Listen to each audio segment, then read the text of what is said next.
I have two major concerns. Number one, there have been multiple news cycles that have cast doubt as to whether TikTok would be banned in the United States. Obviously, not good for stability of your business as a creator, right? And so that's number one. Number two, I cannot tell you how many times someone has been describing a TikToker's content to me.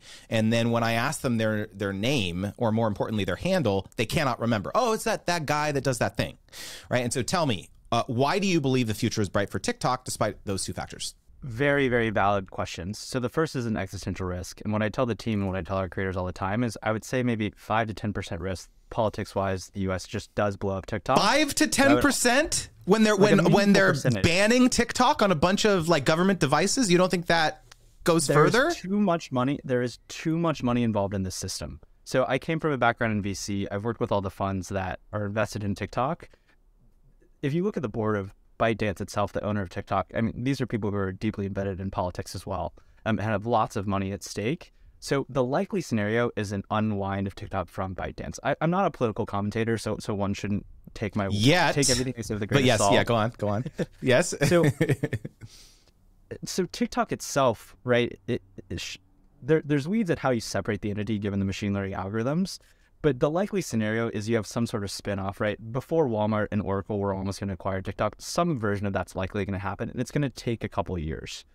In the meantime, what a creator should do is, independent of any platform, they should own their audience, they should build their email list, and they should drive conversions into their own universe.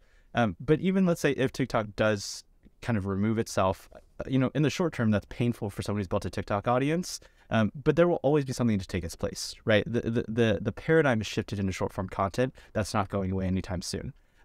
However, I do want to recognize there is a very small but feasible existential risk there that Congress just goes crazy all of a sudden, just outright bans it. But even then, I think we're talking tens, if not hundreds of billions of dollars at stake.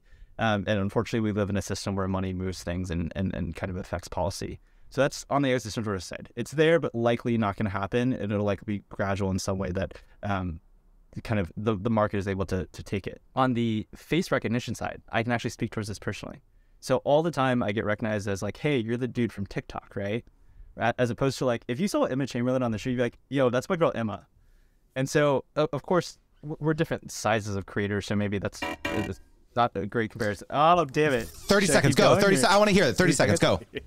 This is one of the downfalls of TikTok. It's the nature of a For You page feed where you're not opting into specifically a relationship with a creator.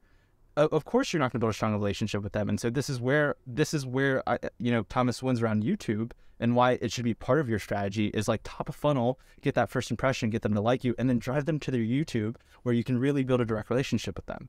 And so that's the thoughtfulness of long-form content and being able to opt in rather than scrolling and being distracted by 17 other things.